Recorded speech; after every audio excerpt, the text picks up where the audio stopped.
Hello class, my name is Annika.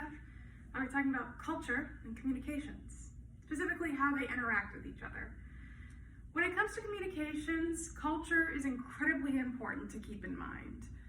Depending on how you interact with somebody and how their culture considers that interaction can completely change the way the conversation flows. And culture in the United States especially can change from state to state or even neighborhood to neighborhood. There's almost no limit to the different types of cultures we see.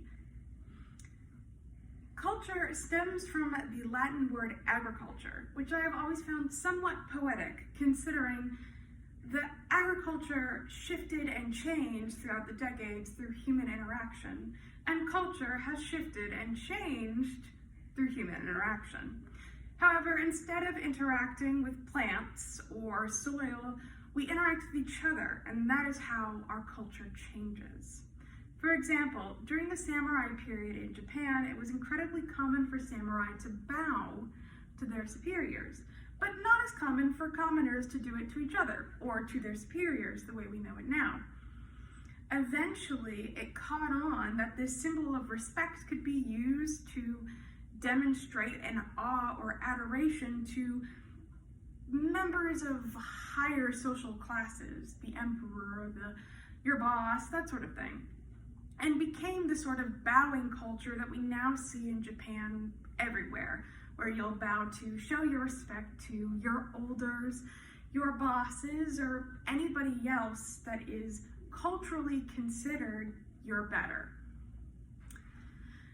Something interesting about culture is there's about 3 pillars that make up a culture. There's norms, beliefs, and values. Now, a norm is something that the culture considers an expectation, almost, of the people who live in it. A professor I once had gave the example that in the United States, it is expected that you would give up your seat on the bus to an elderly person. This is a norm. It is expected and considered within the culture. Now, there are also beliefs, which differ from norms because beliefs affect reality, what is and isn't considered real. For example, someone may believe in the United States in a sort of Judeo-Christian morality, thus dictating how they live.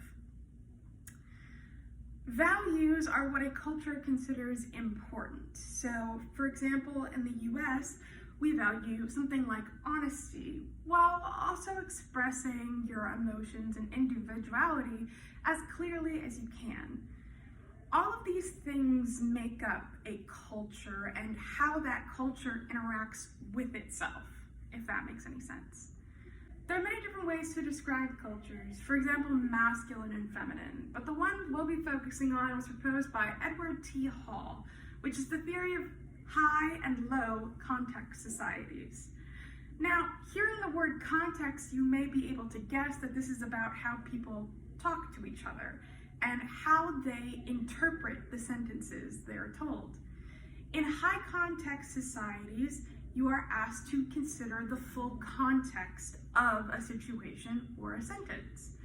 For example, in many Eastern Asian countries, when a boss asks their employee to stay late and work on a piece of project, the employee must not consider how much they would so much rather be at home.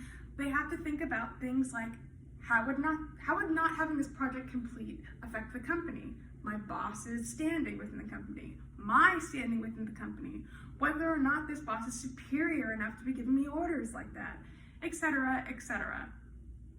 Whereas a similar situation in America comes down more to the individual.